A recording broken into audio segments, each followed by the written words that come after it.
I was amped from that one. Oh yeah, that's how we do it. What is going on? It's your boy Preston. That's right, Phat Samurai Guy, back again with the second episode of our brand new series that me and director, writer, filmmaker Billy Hanson has created, the YIN-YANG reviews. That's right, where we review two films. We talk about two films that are complete opposite of each other. And Billy, welcome back to the channel, my friend. Thank you very much, and I love that we're doing these because I know we're two in right now, but I'm having a blast with these. These are so fun to watch these back to back. Yes, and if you guys have missed the first episode, you got to go back and check it out. That's right. I'll put at the end. I'll tag it at the end of this video, but you got to check it out because we talked about Diabolique and Gods of Egypt. Yes, yeah. We had a blast and a lot of laughs talking about the second film. Well, even mentioning those two movies next to each other makes me laugh every time. It feels like a punchline somehow. I know, right? Might be the same tonight. Well, we'll get into it a little bit here. But yeah, it's great seeing everybody in chat right now. I'm seeing Brandon throwing it up. That's right. He's excited. Tyler in the house. That's right. Certified Badass channel member. He says, hey, Movie Dojo Army loves both of these movies. Oh, no. I may be losing a channel member tonight. Tyler, I still love you. But we'll get into it. He's shocked. He's like, Samurai Guy, Preston, don't you? But now you got suspense. You don't know which one it's going to be. Be talking shit about Redbelt. But we'll get into it in a little bit here. But yeah, if you guys are unaware, everybody watching right now, the Urban Action Showcase and Expo, that's right, is the sponsor of this channel right now. So make sure you guys check out the link in the description box below. Click on it. See what awesome badassity is on its way. That's right. It's upcoming. So you're going to want to be in the loop. Check out the merchandise. Buy some Bruce Lee jackets. Have some fun. And make sure you guys check it out. If you didn't get a chance to scan the QR code and just hit the link in the description there. And yeah, let's go ahead and let's see here. Oh, you told me before we set this up that there was a connection between these two, but you forgot to mention the connection with last episode's choices. You said there was we totally forgot. That's right. You know what? You know why? It's because my connection was tied to the ending of Diabolique. I didn't want to give away. Oh, that's why you didn't talk about it. Okay. Yeah, I'll say this. I'll throw this out there. There was a connection with the eyes, an importance placed on eyes. And oh man, what was the other one? It was something about reversal of death. I think it was reversal of death. Yeah. Okay. I'm really curious to see the connection for these two movies. We'll have to go back and watch that other episode to know what the hell we're talking about. So don't forget this time when we get to the end, because we will be doing spoiler talk. These movies have been out for a while. We'll be doing some spoilers. It's fine. This is not a Diabolique ending spoiler. You can spoil these movies and have fun. But it's what's great about these yin-yangs is you don't know who's going to recommend what for what reason. And I think it's fun that we move forward. We can do whatever we want. It's our show. It's our channel. But that we recommend stuff that sometimes once in a while stuff we haven't seen, and we're like, fuck it, let's take a look at this one. So starting up first, we have Cherry 2000. I know what you're asking. You're probably like, okay, Samurai Guy, why did you recommend this one? It's funny because I did not recommend the martial arts movie this time. You think I would be the martial arts guy that would recommend the martial arts movie, but I've always saw the poster where it's Melanie Griffith with some funky hairdo and holding a big ass gun. And I'm for years, on the VHS video store, rental stores, shelves, like posters throughout all these years, always saw her holding this big ass gun. And I was like, what is this movie? So I was like, you know what? It looked like it was a little bit of a sci-fi vibe. We haven't done sci-fi yet in a way. So let me throw it in there. And Billy, I apologize. I'm sorry. I'm apologizing up front now. I am sorry I suggested this. But we'll talk about the good and the bad. There are a few things in here I did like, believe it or not. Same. But we'll get into it. Hold on, champ. What's going on, brother? Say what's going on, Billy. That's right. Eric, what's going down, brother? Yeah. All right. So Cherry 2000, 1987. Yeah. Directed by Steve DeJarnat. Plot synopsis for those who have not seen the film. In 2017, a successful businessman travels to the ends of the earth to find that the perfect woman is always under his nose. He hires a sexy renegade tracker to find an exact duplicate of his android wife, which goes by the model Cherry 2000. Yes. And there's a lot of familiar faces that show up here. Which some of them kind of ends up being disappointing later, but we'll get into it a little bit here. So Billy, now that I've already apologized doing this, what'd you think about it? Like when it first started off, like right in the beginning here.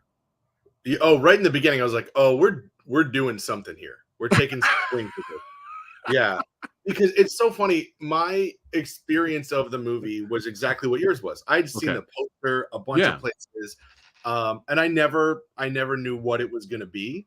And because I had no idea, I'm like, let me just put it on. I'm not going to read anything. I'm just going to put it on. And that is like the opening scene is a guy coming home to his, perfect lady. Yes. And very quickly you realize like this is not a real person. She's a robot. And they start a very like intense sex scene for a very intense sex scene underneath the rules of. Hold on, here we go.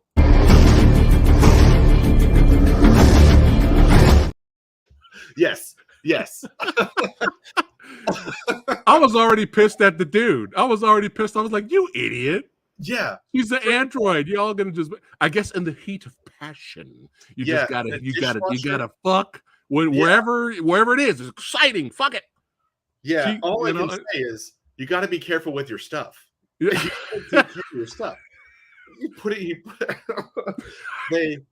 That's two appliances that are shorting out right then. Yes. The dishwasher.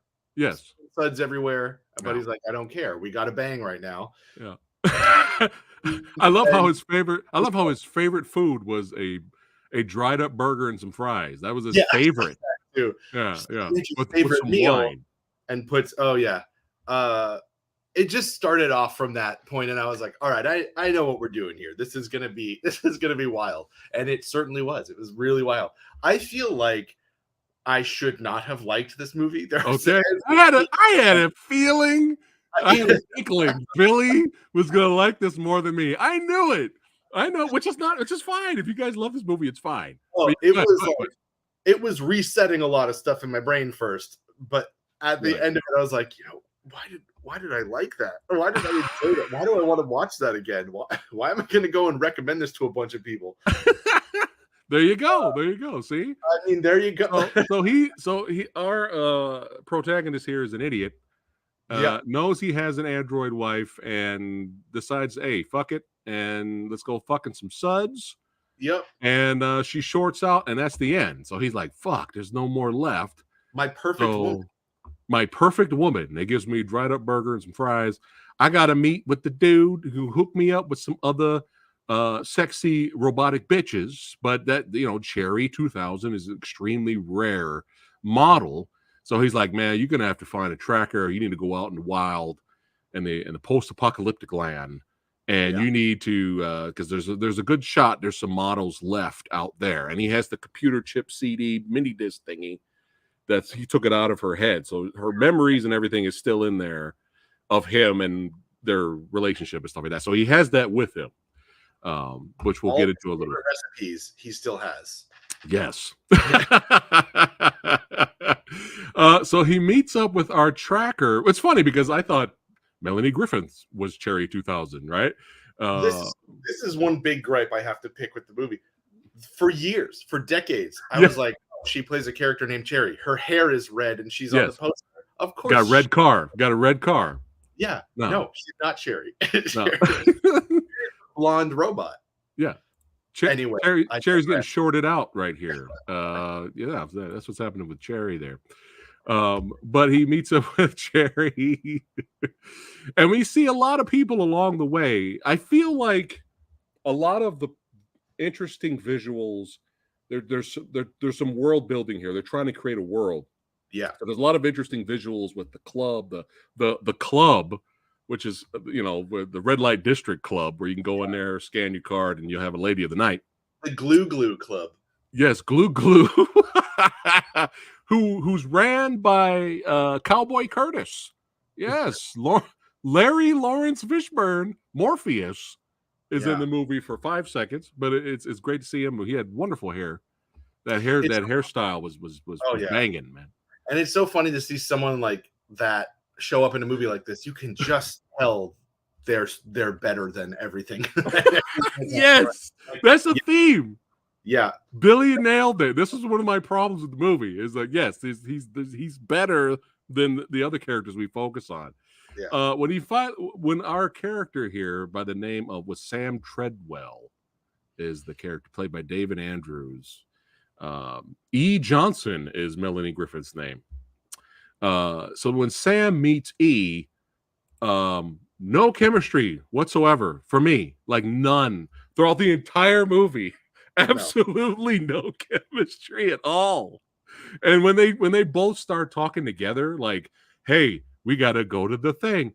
But I don't want to go to the thing because the thing's over there. But why don't we go to the thing? Because the guy said the thing's that way if we take a left.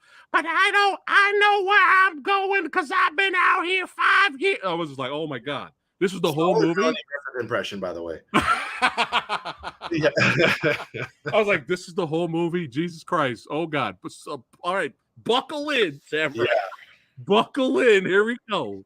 Hopefully the rest of the movie is entertaining, right? But yeah, go ahead.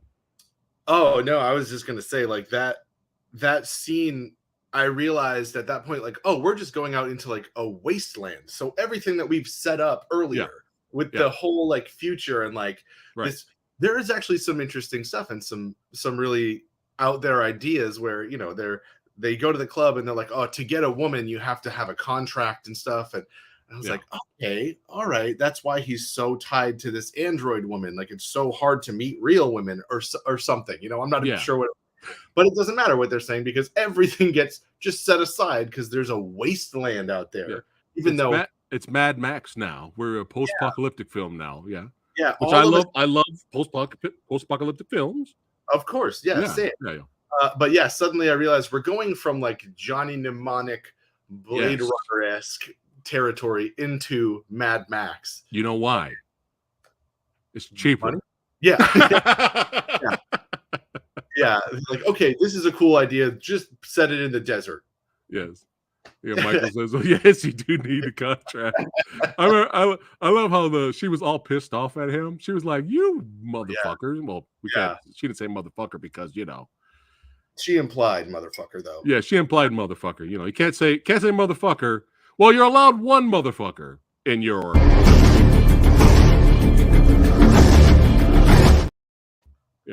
PG-13 movie. Every single time that's gonna do I did that all by myself. that. I always have it in here ready when we're having fun here. Anyway, so shenanigans. They don't get along. I liked her car. I Yeah. thought we were going to see some more cool like action chase sequences, or maybe the car inside had all these cool gadgets. I thought, oh, we're going to get some missiles, but the car really didn't do anything. No, it just got shot a bunch. It's kind of the car's power was that it was bazooka missile proof. Yes. I don't know how many bazookas got shot at the car, and the car was fine. So That was that's yeah, the power. talk about that when we get there, because like one of the first big action scenes, I was like, oh, maybe this is going to be kind of a car movie, because there's a big shot, like a big score moment where they're coming through and like, oh, the car, oh, we're going into a car movie. But then the action scene, the car gets picked up by a crane and they're just hanging there. Perfect. Yeah. Now look at this shot here. Now I admit this was actually a good stunt. Yeah.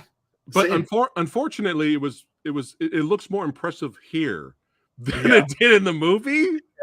Now look at this photo. You know what this photo looks like? This looks like fun. Yeah. I want to see this movie. Can we see this movie?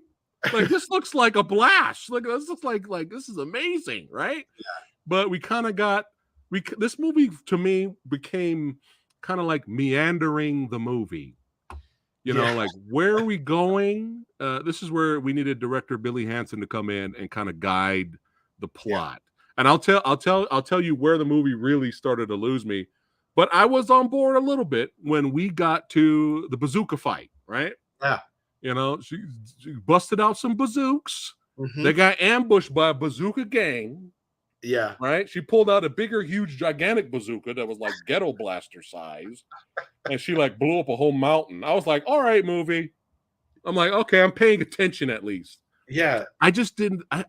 Basil Polidorus is a very great composer. I mean, I love RoboCop. I think he did Total Recall. I'm not sure. That might have been Jerry Goldsmith. Uh-huh. But he did do RoboCop. But I think he didn't give any fucks. For this kind of movie, it was too whimsical music. Like, what is this? A very strange tone. It was weird, right? Like during some of the action scenes, there's like, is this funny? Like, is it supposed to be funny? Like, I don't know, because like you were saying to your earlier point, like they're hanging from this thing, so they're dead. Like they're dead to rights. They have a gang of bazookas around them. There's a shot with like 5 bazookas in it. Yes. And they're hanging there. It's like, well, okay, what clever way are they going to get out of it? And there's not a clever way. They just all miss. All the bazookas miss. Well, no, there was a couple times where they got shot, but they were fine. Really? Yeah. They got hit. Because you see smoke. You see the smoke off the car. They're shitty bazookas. There's some Nerf action bazookas. But yeah, like we get some action. We get some impressive stunts. Yeah. But for some reason, and I'm all about that. Post-apocalyptic world, let's fucking go. I love that. But the Basil music, dude. For every action scene. I'm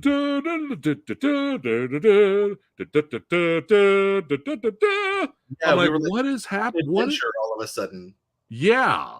And but anyway, at least I could say, up to this point, stuff's happening. Right. So at least I could say stuff is happening, and I'm hoping it gets better. But you know what's so bad? The first time they met, and she tied him down and all that, soon, and this was like, what, maybe 10, 15 minutes in the movie, right? Yeah. As soon as she started talking shit about fembots and making fun of him for liking fembots, I'm like, I wonder who's going to get together by the end of the movie.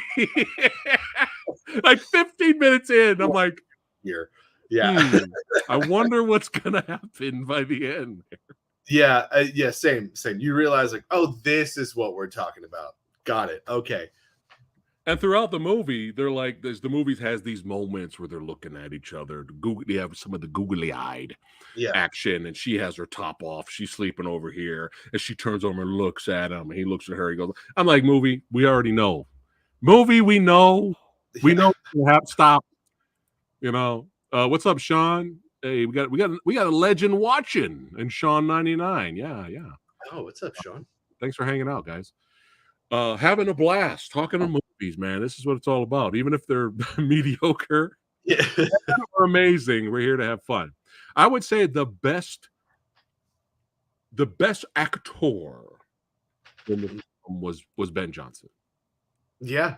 Yeah. He was Best- doing stuff, like he created a character. yes, yeah, cooking rattlesnakes, son. Right? Got some random donkeys to pull shit around. That's how he traveled.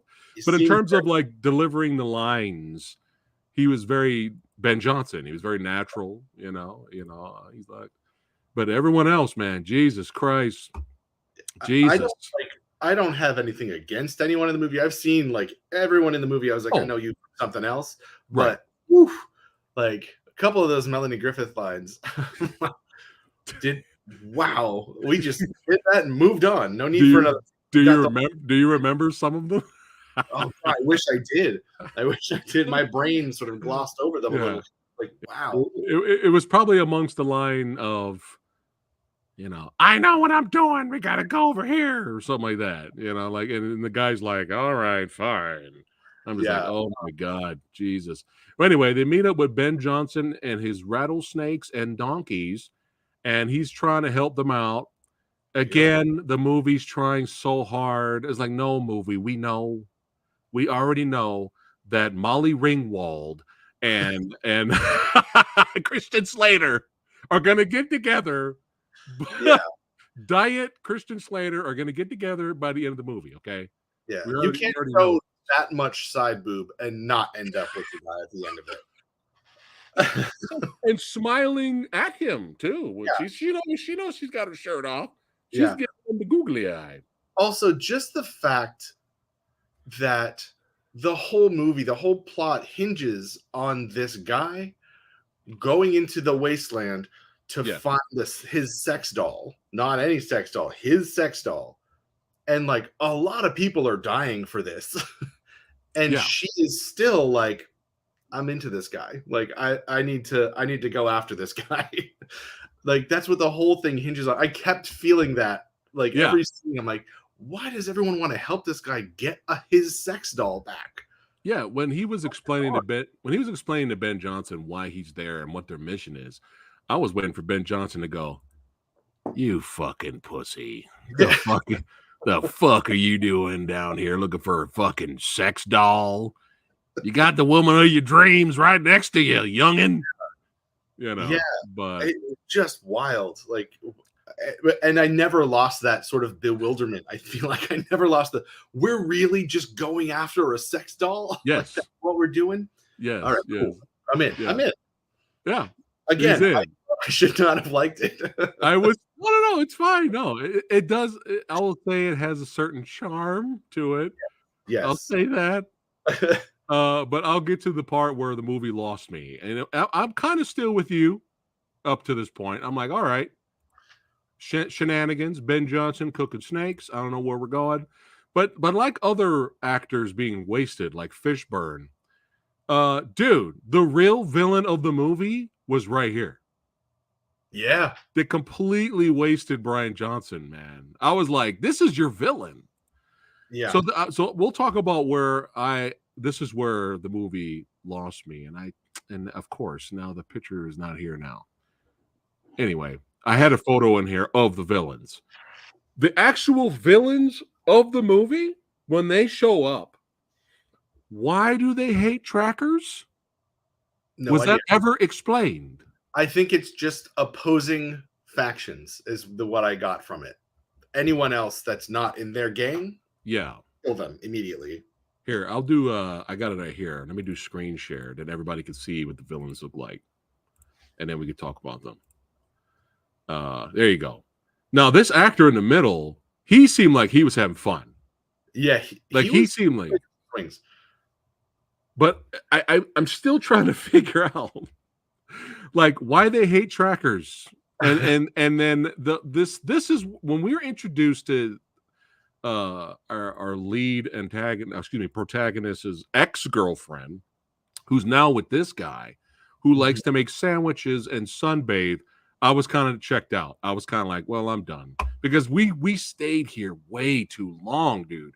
Yeah, We were in this little facility where they dwell for like, it felt like 30 minutes, and I'm like, where I are think we it going? was about 30 minutes, and I was like, "What are we do? Is he infiltrating them? Do they have this doll? Did I miss something?" But Yeah, they don't. I think they were controlling the area where the doll might be. It was very confusing. yeah. But I was just kind of like, oh, we're gonna stop at places that are quirky and meet quirky characters. The movie. Yeah, who makes But sandwich? we stayed there way too long and nothing was happening. They come across another tracker. They use him for target practice. Hmm. And this is where I was kind of like, just kind of wasting actors. Like I said, Lawrence Fishburne was in there for 5 seconds. Brian James really should have been the villain because he didn't die.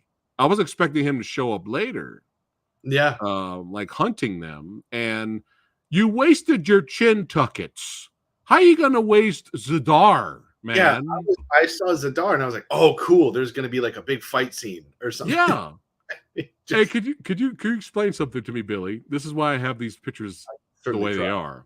In the beginning, we are introduced to Zadar wearing boxer briefs, and it looked like he had a tool belt. Hmm. But then later, and then that's all we see. He doesn't say or do anything.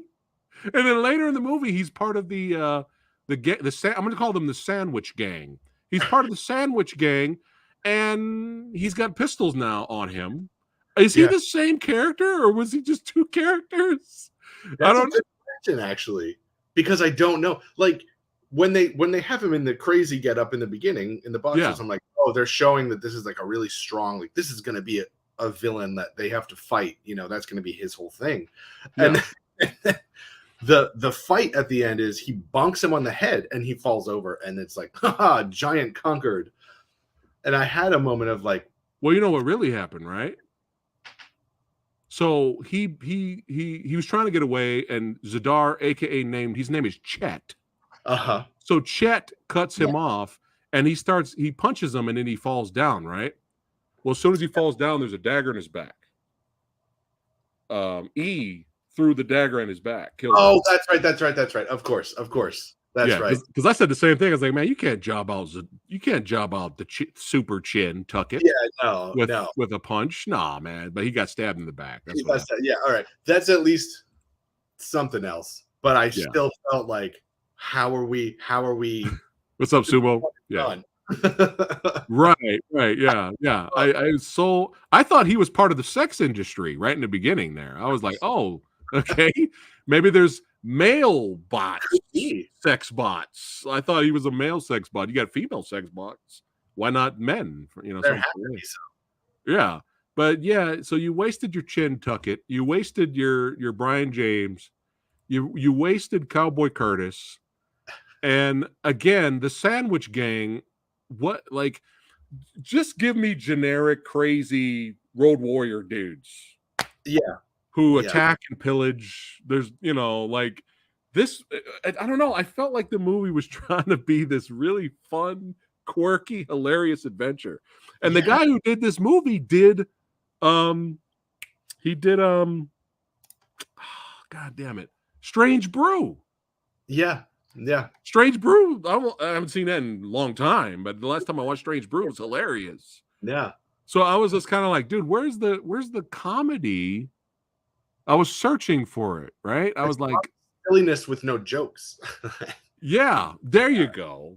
Everyone Like, everyone's dressed in like the Hawaiian shirts. It look like Gilligan's Island. It's not like a post-apocalyptic thing. It was a really weird, like, we're really trying to do this thing, but we're doing it with this tone. And It was very strange. Yeah. But the thing is like I like strange, Billy. I like weird Yeah. Yeah. movies. I like weird as fuck movies, but there's got to be something in there. Like the action's got to be good, or it's got to be really funny, or there's got to be something about it, right? That accepts the weird. You Yeah. know what I mean? Like I like a lot of Albert Pion films. You know Oh, what I mean? Yeah, and that guy, he probably makes movies for $5. Rest in power. But there's something, not all of them, but a lot of the ones that I like, there's something visual there. Have you mhm. seen a movie called Vicious Lips? No. Vicious Lips is like a futuristic sci-fi movie about a girl rock band. And Awesome. it's a fun little, it has its charm as a fun little adventure. This makes Vicious Lips look like a masterpiece because there's something to grasp. Yeah. Unless you just really have the hots for Melanie Griffith, right? Sure. In that Right. sense, I could see someone being like, "Yeah, I'm into this one." Yeah, like for sure. Try to get past the '80s hair a little bit, the not great hair. Yeah. but yeah, so again, every time I get excited, I'm like, oh, we're done with that. Oh, okay, we're doing something with Zadar here. Oh, Zano. No, we're not. No, Zano. But this is what I think, this visual right here, I think sums up the idea for this movie and what was pitched to the board to greenlight it. Yeah. Watch this and hear me out. It's just a GIF, but I think this is what they were going for. For the first time ever, watch Melanie Griffith like you've never seen her before. Badass, strong, fuck Rambo, fuck Mad Max, Cherry 2000. Yeah, she was originally supposed to be called Cherry 2000 before they changed the script. I've just made that up. This shot right here, this is the trailer shot. Yeah. You show this badass, cool looking shot, and I admit, she looks fucking badass right here. She really does. And this, cool. I'm telling you, this was the idea around. I'm telling you, it has to be, Billy. Yeah. This was what they were going for. Like they just showed that to the green light it. Oh, let's do it. Clear it. Clear. Get it out there. Moments in it that are cinematic and cool, and you can see like, oh, this is probably what they built their stuff around. Like the hanging car thing that is cool. It's just it wasn't filmed this cool, but it is cool. Yeah, there are like 2 shots in that where it's like cool. Yeah. Cool. But if you're pointing out the cool stunt shots, like you're missing the point a little bit. But then anytime the movie tries to be cool, we're immediately segue to these kinds of scenes where we just don't care about these characters. We don't care. No. But for some people, they don't care if they don't care about the characters. They're having fun, right? Like you, right? Like you didn't give a shit. You had fun. You were still on board. I was even when we got to Sandwich's gang. Oh, yeah. Did you get the bee joke? I don't think so. So it's at night. My mind now. It's nighttime, and this is where our Chet gets fucked up, and for some strange reason they tell our protagonist, the guy, she tells him, he goes, where's the other donkey? And she tells him the other donkey didn't make it because they got ambushed earlier, right? Yeah. So out of nowhere, the protagonist of the movie takes it personal that they killed the donkey from Shrek. I didn't know they had a personal relationship. Did we miss a scene? There's so much weird stuff in the movie. Like it's just like nothing. Right. So the guy has the mean mug face. He's like, "You son of a bitch."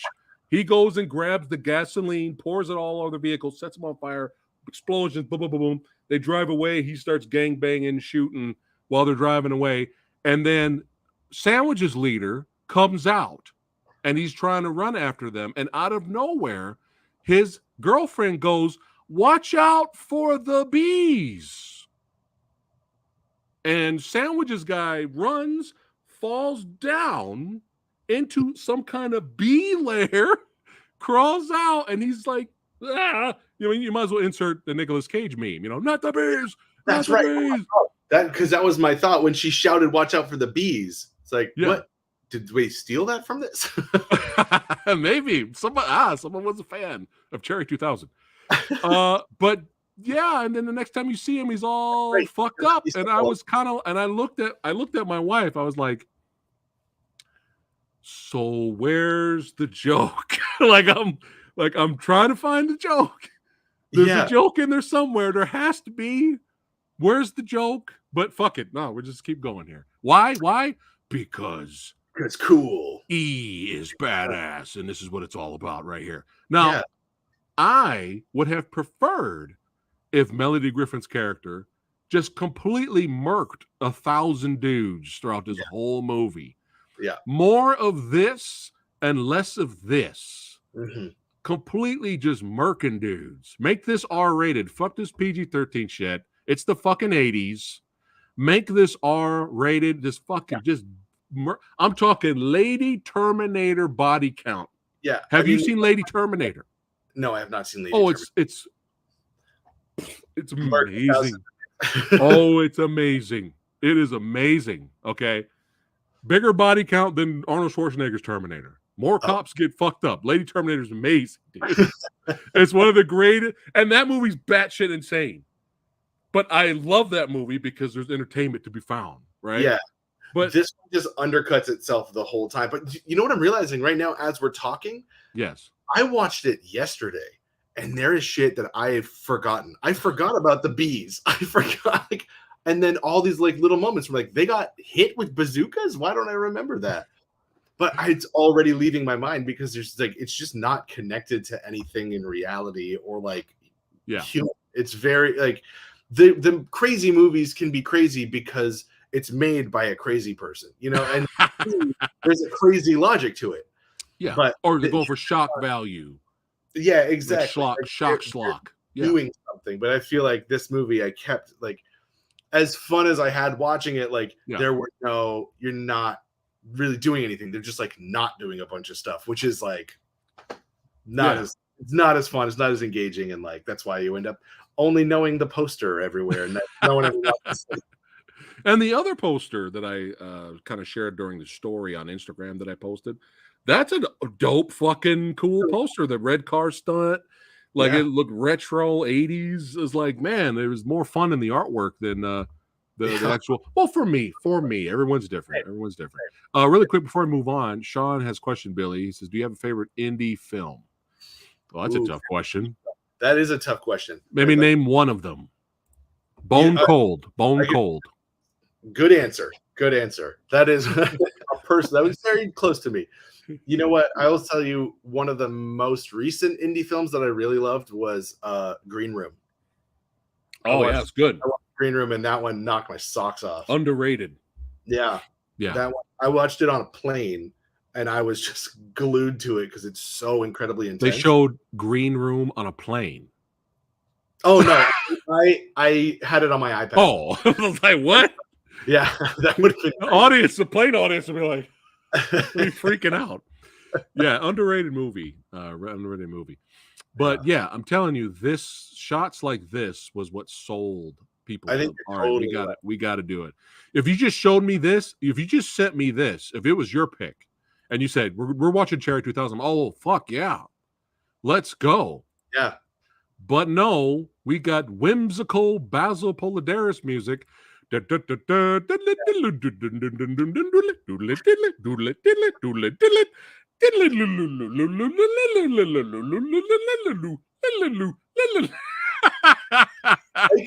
like I could watch this whole movie reenacted by you doing the voice and the score, and I'd be like, you know what, I like. Really oh shit! Oh, this is fun. This is fun. God. All right, so it was a trip, man. So now it just reek of maybe interesting ideas, just studio notes and studio ideas, just jammed in there and made it a mishmash of tones and styles. And yeah. I mean, getting his sex doll back. Yeah, I mean, Sean's gonna check out Green Room, man. Yeah, Oh, check it out, Sean. It's good. We reviewed that like 5 billion years ago. that's a good. Uh, Yeah. but we are now in the film, I think, where they find the warehouse.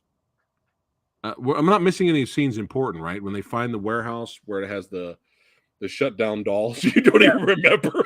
I don't remember the rest of this movie. What about the helicopter chase? No, I'm kidding. Maybe I don't know. Was there? I was like, oh, we're just gonna start lying, and then dinosaurs showed up. It was crazy, man. But yeah, they get to the warehouse, and the setting of the warehouse, we had a lot of gunfire. We had a decent amount of body count. Yeah. And I was kind of hoping for at least some kind of satisfying action finale, but it was just so mid. Yeah. The action was just more of, and then of course Basil Apollinare's music, and then we have the big moment where they find another Cherry 2000 model, and he puts the chip in her, and she's all ditzy, and oh, do you want some more hamburgers and fries? And then we had an opportunity for comedy there where they're trying to take her out of the warehouse, and she's ditzy because that's her programming. So she's laughing while people are dying. Like there was gold there. Like there's so much they could have did. Like they could have handed her a gun. He could have gave her orders like, hey, protect me. And she could have been smiling and laughing while killing people. Like there were so many ideas we could have did for the finale. They knew that was there. There were jokes where she was like, I'd really rather not be doing this right now. Yeah. And that was like super unsatisfying finale. Like you know what's gonna happen, you know exactly how it's gonna happen, and then everything is like bam, cut away. Bam, cut away. Yeah. And you just see like even this guy, the leader of the sandwich gang, he gets shot, falls through glass. And then later, you see when the plane's flying away in the plane, you see him get a hook and rope, and he throws it and hooks it on the thing, and he's like hanging from. I was like, oh, we're gonna get another stunt. I was like, okay, let's keep going with this guy. Like let's do something. Yeah. And no, he just hits one of the statues, and I guess he dies. Yeah. Then, of course, he abandons Cherry 2000 because he's really in love with Molly Ringwald. Yeah. And then they go off flying. There was like a horrible line he said. I don't know what. There was some bad line he said in the airplane. Like really bad line. I was like, the generic filler insert romantic.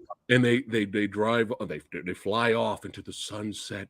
I'm telling you, if I came to you and said, Billy, I got a script, bro, but these are the bullet points. Okay, in the future, okay, guy's got a sexy fembot. He's in love with her. She's his true love. It breaks down. He must find another model. He meets up with this hot, sexy, badass tracker chick. Then they go from super futuristic sci-fi cyberpunk Blade running to Mad Max post-apocalyptic world where they come across these gangs and these crazy out there people. And then there's gunfights, explosions, bazooka fighting. And then they fly off into the sunset. You would say yes. I would say yes, Neil Marshall. I do like this. Oh, shit. Oh, shit. Shots fired. I actually really like Doomsday, too. I don't. Which one? What is it? Doomsday. If you've ever seen Doomsday, that's pretty much what it is. Yeah. All aside, it's like, yeah, it's all these different genres put together, but it's really a post-apocalyptic movie. Yeah. But why do we like it? It's nonsense, but why do we like it? Because there's entertainment there's stuff in there to grasp onto. Yeah. So we're like, oh, that was cool. All right, I like that. All right, story's garbage, but hey, I like that. You know what I mean? Yeah. And during all the badass action in Doomsday, we didn't have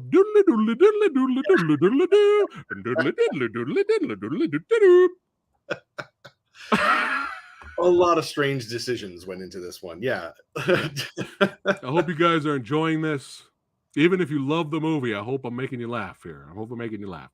But the best thing I could say There is a charm to it. I don't think Melanie Griffin made any other action movies that I know of. So this is movies unique in a way because she is the badass action hero. The gentleman is trash. His character's trash, not the actor. The character is trash. I just don't understand how we are expected to get behind a character who is so obsessed with his sex doll that he's going to cause the deaths of a lot of people instead of like finding a real, like that's the main character that we're rooting for. And then going through the whole movie with a hot badass lady who is like into you. Yeah. Like, we're gonna go for my sex doll. Yeah, side boobing. Like, let's go. Aside, yeah, I can't get behind that dude. I mean, look at the look there. Look at the bottom picture right there. Oh, yeah. She's like, let's do this. But right, this was like perfect opportunity when she's clearing out the sandwich gang. Right at the end, Brian James shows up and for revenge. Like, there was so much more to be had, but who knows, right? You know how filmmaking goes. Who knows? They may have all these other really extra cool ideas, but they ran out of time. They didn't have the budget. I mean, who knows what else they had? And they ran out of something. But I would take this exact same movie, same thing, even with the doodle. I would take the exact same movie if it was funny. Yeah. If it was hysterical, bro. Girl or something, like just lean into something. Lean Look into at how darkness or lean into the jokes. Like, there you go. Look at how weird as fuck Pee-wee's Biggest Adventure is. Look at how weird that fucking movie is, but it's funny. Yeah. At least to me. I don't know about you, man. Oh yeah. It's a funny movie. Yeah. It's dark too. I mean, you can have both. Yeah. The best thing I can say about this film is that it's harmless. Yeah. It's harmless. I could see people sitting down and having a good time waster, right? Like you sat down, it was fun, and then you forgot about it the next day. I literally forgotten about it the next day. Right? So it's harmless. You can enjoy it. It won't offend you. I was still kind of upset that Ben Johnson got punked. He got fucking double, triple tapped by that girl. I was like, what the hell? Yeah, they're like, he's dying. It's going to be very clear that he's dying. You know what he said, right? Hey, I just read the rest of this script. You need to fucking kill my character off right now. I don't care how. Fucking shoot me in the back. John Wayne from the Cowboys style. Shoot me in the back as I walk away. I do not want to be back for a sequel. But yeah, like I've seen way worse. I've seen worse movies that made me mad, and I was like, dude, fuck this movie. Like I don't say that about this movie. I just see wasted potential. But it's harmless. I could see people enjoy it, right? Yeah, I feel like it would be better off being a shit, offensive, too much of something movie. Like just take a swing in the direction. But I will tell you this, like good bad.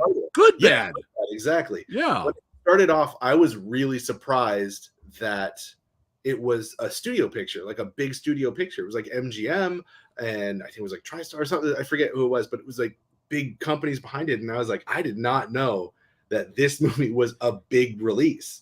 And that makes a lot of sense. Like when you have a weird, crazy, quirky idea go through a big system like that, like everyone gets cold feet on the weirdness, I think, and big money involved, and you take your weirdness and you water it down a little.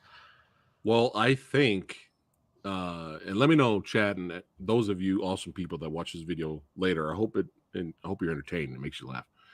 But double check for me. But I'm not sure, Billy. But I think this is bad. I think this was a $10 million movie that only made $14,000. $14,000. Yeah. Ooh. Yeah. Oh, that's brutal. I'm not. Like I said, I'm not positive on that, but I thought I saw an article. I may be wrong on that, but that's fucking beyond brutal. Yeah, I mean, it tracks because that poster that we all saw, that we all knew about, like that was a movie I knew. I don't need to watch that one. So I wonder everyone had that same thing. We can skip that one. Or it just didn't, for whatever reason, it just didn't resonate. Yeah. There was probably, maybe there was too many cooks, too many ideas instead of them. Like I said, direction, right? Yeah. If the violence was more fun, look at her. Look at how badass she looks. Look at her, right? Yeah. Look at her, right? I would buy her as an actor. Dude, we need Return of the Living Dead soundtrack. We need punk rock music, metal, or some kind of 80s synthesizer badassery here. Change the soundtrack, a little bit more violent, more action, bigger body count, actually have the jokes land and be funny. And direction. Like, again, we were stuck with the Sandwich Gang for 30 minutes. Yeah. And I was like, where are we going? Like, what are we doing? What are we doing? I love so much that you hit the sandwiches so hard, because if you didn't do it, I was going to do it. To be like, what was with all the sandwiches? Like, so many references to sandwiches. People making sandwiches, people eating sandwiches in the desert. Apparently, you just can't live without sandwiches. I guess. And Cherry 2000 was given a sandwich at the end, and she opened it up and goes, "Pretty." And it made you laugh. See, it worked. There you go. Oh, there we go. I guess I was correct. Look at that. Oh my God. Yikes. Fucking hell. Well, all you badasses out there that love this movie, it's time for you to start making videos and getting it out there and letting people know that this is an underrated movie or a hidden gem. Get it out there. Let your voice be heard. I will watch those. Yes. Yeah. All right. Now, this next one's going to be very interesting because I can already see the red piercing Superman eyeballs on me. If I hate this next movie, I can already see me losing subs, which is fine. It's fine. Yeah. I'm very I have to be honest. But we're going to talk about it right now. We're going to talk about 2008's Redbelt, directed by and written by David Mamet. The guy's won like a plethora of awards. Here's the plot synopsis for Redbelt. A fateful event leads to a job in the film business for top mixed martial arts instructor Mike Teddy. Though he refuses to participate in prize bouts, circumstances conspire to force him to consider entering such a competition. I enjoyed the cast in this one, and me being a martial arts and mixed martial arts fan, those of you that are MMA fans as well, you're going to see a lot of familiar faces in this one. But before we get into it, though, I remember the horrible TV spot trailers, and when they came out, like they needed to fire. Those TV spot trailers is what kept this guy from watching Redbelt for 5 billion years. The only reason I hold in my hand a physical copy of the belt that is red is because of shit, look at that. ready to go. Oh shit, look at that. What did you pay for yours? I still have the sticker on mine. I bought a year. Okay. Between $5 and $10.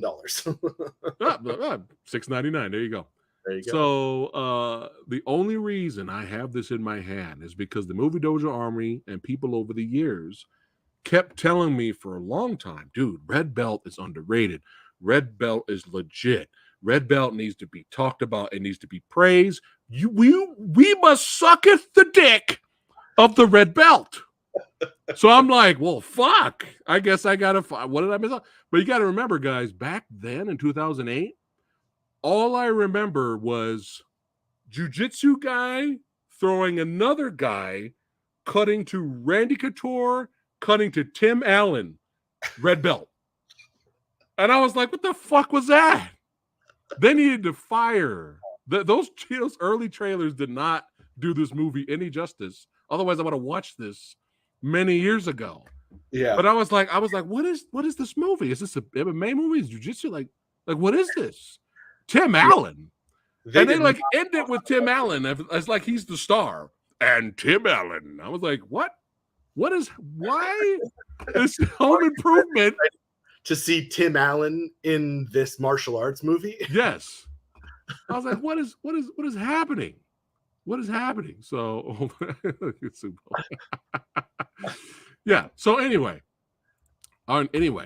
did I like Redbelt? I know everyone's freaking the fuck out right now. They're like, Jesus Christ, Samurai Guy's gonna let us down, man. He's gonna let us down, man. I really enjoyed Redbelt. I liked it a lot, and I am happy to own this thing. I'm happy to own it. I wish I would have seen it many years ago when we had Tim Allen TV spots for the movie. However, I got to be honest, I do have some nitpicks, but we'll get into it here. Oh yeah. I love the opening here. Oh, hold on. For the MMA fans watching right now, like I said, there's tons of people you'll know. Yeah, for boxing fans, you got Ray Boom Boom Mancini. For jiu-jitsu fans, Ed O'Neill. Did you know that, Billy? Ed O'Neill's a legit jiu-jitsu. No, seriously. He's a legit jiu-jitsu black belt. I did not know that. I was about to joke about it, but I did not know that. Ted Bundy's legit, bro. He's actually legit jiu-jitsu guy. Yeah. Mike Goldberg down there, famous former UFC commentator. Ensign Inoue, for all you Pride FC fans, who actually did beat Randy Couture back in the early days. Frank Trigg. Dan, the great master himself, Dan Inosanto, who trained with Bruce Lee. He's there. And Simon Rhee, who's been in so many martial arts movies. Have you ever seen the Best of the Best movies? God. Or at least the first one. Best I know of the what Best. They are. No, I have never seen them, I don't think. Eric Roberts, James Earl Jones. Check out Best of the Best. You're going to love the first one. Best of the Best 2 and the sequels are just for fun. They're just fun. Yeah. But the first one is great. Like, you'll be dramatically involved. Like, you'll be like, oh my God, this is great. But Simon Rhee, Philip Rhee is like the star. Simon Rhee plays his nemesis with their brothers, but he plays his nemesis. He's got an eye patch. Nice. Dude, you will love the Taekwondo fights. It's great. But I actually ran into Simon Rhee at a Dragon Fest. No, it was Bruce Lee convention many years ago. I ran into him and Philip. I got my pictures with them. I got a chance to meet them. But Simon Rhee was one of the security guards that fought our lead actor, Chiwetel Ejiofor. Hey, there you go. See? Samurai Guy smart. Yeah. Say it one more time. Chiwetel Ejiofor. Chiwetel. Chewy. Call him Chewy. Yeah. I actually fantastic actor. I bumped into him we were at mutual friends hanging out at a bar, and both of us were very drunk. But he was talking to. Did you get in a fight like in the movie? I had seen this movie, so I knew not to get in a fight with him. Yeah. But he was drunkenly telling his friend that he hated being called Chewy, and it was right when everyone was calling him Chewy. He was like really breaking through. I was like, "Oh, that sucks. That really sucks." Chiwetel, yeah. Right. Phenomenal actor. Absolutely phenomenal. He's great in this movie. Yeah, I love this movie. And I remember those terrible TV spots, but he's one of those actors too that I'm like, how are you not a much bigger star? Like a much bigger star, because everything he's in, he's so good, and he's like charisma to burn, really good at the action stuff, really funny. So anyway, anything he's in, he should be on the top of every list. But 12 years a slave. I mean, he's so good and so much, but you are correct. He should be in I mean, the last big budget AAA thing I seen him in was Doctor Strange 2, the second one. He was in he had a small part. I remember he was in he was the bad guy in the Firefly movie, I think. But it was a big sci-fi thing. It was Firefly. Serenity? Yes. I think he was. That was him? Yeah. And oh my God, I need to go back and watch that. That's been a long time. Everyone's like, "Oh, this dude's gonna be a star," and then he just wasn't. He just has been around because he's really good. But yeah, well, we put respect on the name. Yeah, on the Chiwetel name, we put respect, and he's phenomenal in this. Yeah. What makes me happy to own this, and what makes me enjoy the film, despite my nitpicks with it, is you can feel the respect for martial arts. Yeah, you can see it. Those of you that want to watch a Red Belt probably should not expect a traditional martial arts movie. Don't expect a lot of fights. Don't expect a lot of exciting fights because this is more kind of like grounded. We're trying to be realistic, which is good. And I like both. I like realism and people having fun flying around throwing fireballs at each other. I love both. But so yeah, just remember that going in. If you're interested in watching Red Belt, it's not your traditional martial arts movie. Like if you go in and expect kickboxer or blood sport, you're gonna hate this movie. Yeah. There's not really necessarily a big, huge finale throwdown that would be considered a crowd pleaser, and we're gonna get into that a little bit. So just remember, this is more of a drama with a respect side story of martial arts, right? So we're introduced to Chiwetel here. His character is Mike Terry. And I love the opening sequence. I love this opening, man. This was so good.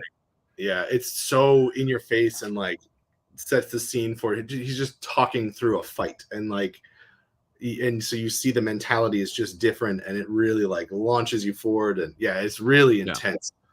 Yeah, this was great. And you know, shout out to Max Martini, another phenomenal actor. His film he made this year. I got a chance to interview William Kaufman for his film The Channel.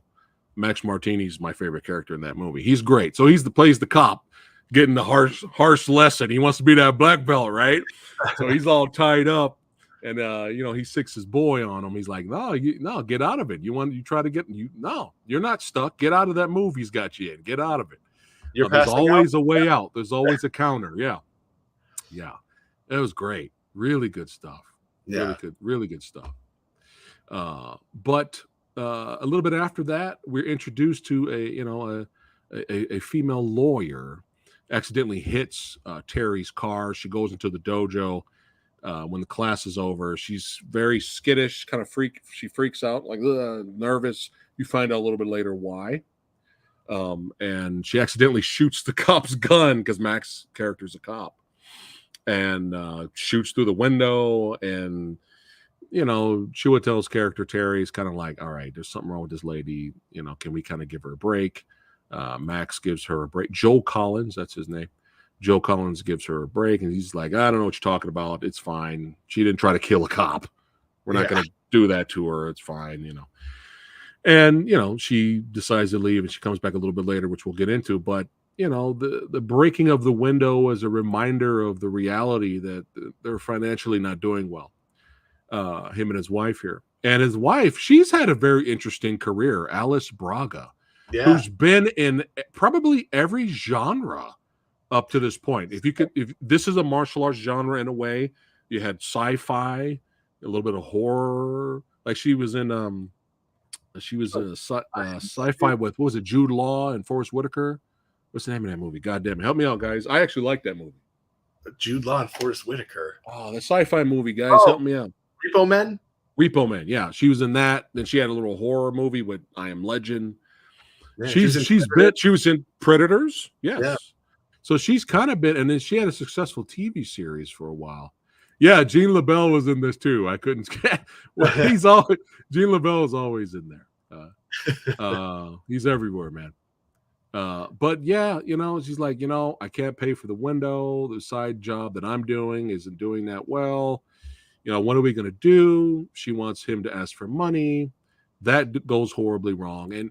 And the character of Terry is a man of honor, a man of respect, a true real life, like martial arts teacher, instructor, and master. Unfortunately, some of those decisions trying to do right kind of bites him in the ass a little bit later. But Tim Allen is perfectly casted, believe it or not, in this movie as a movie star, a very arrogant movie star who's kind of just done with success and kind of wanted to pick a fight, which he admits to later. Like the guy fucks with him, but he was kind of he just wanted to fight, you know, and Terry rescues him and, you know, kind of in a badass way, takes out like 4 or 3 dudes.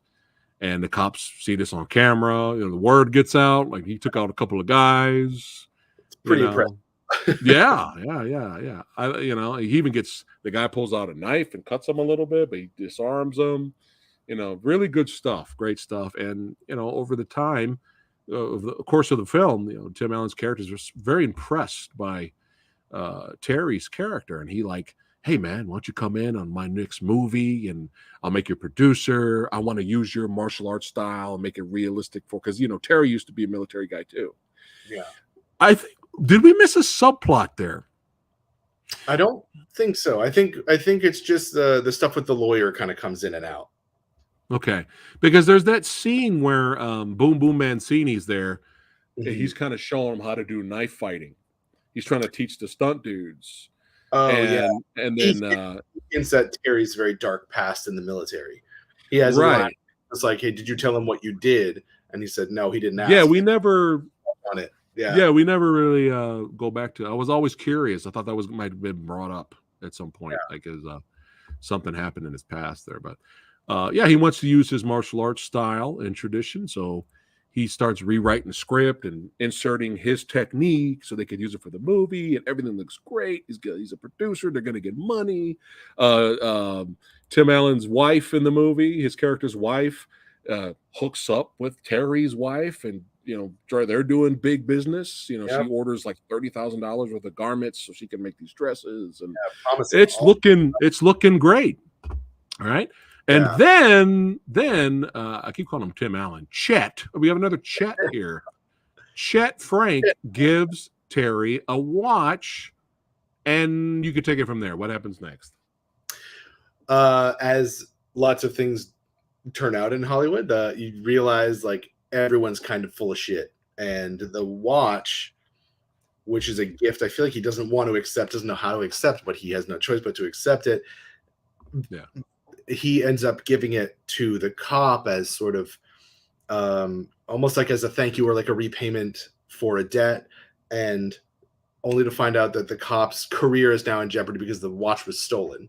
And right. In trying to answer questions, he doesn't want to implicate Terry in anything, and he wants to try and hold on to that honor of the dojo and his teacher. So he takes the fall for it and just begins a downward spiral. And as soon as Terry tries to fix it with the Chet character, it just starts to unravel and unspool everything that they've been talking about. Their money problems are worse now because they haven't come through with that big order, that big promise. What's his name? Joe Montana's character. Yeah, he's one. I love how one dinner with him. He's kind of like Chet's agent. Or producer, one dinner with him and one sentence fucked everything up for everybody. Mm-hmm. And we're going to get into that. My wife is here. She says, did she miss Snorefest 2000? we have, you mean Sandwich Fest 2000. Sandwich Fest 2000. The most positive thing I came to my conclusion after we talked about it, babe, was it's harmless. We have seen worse.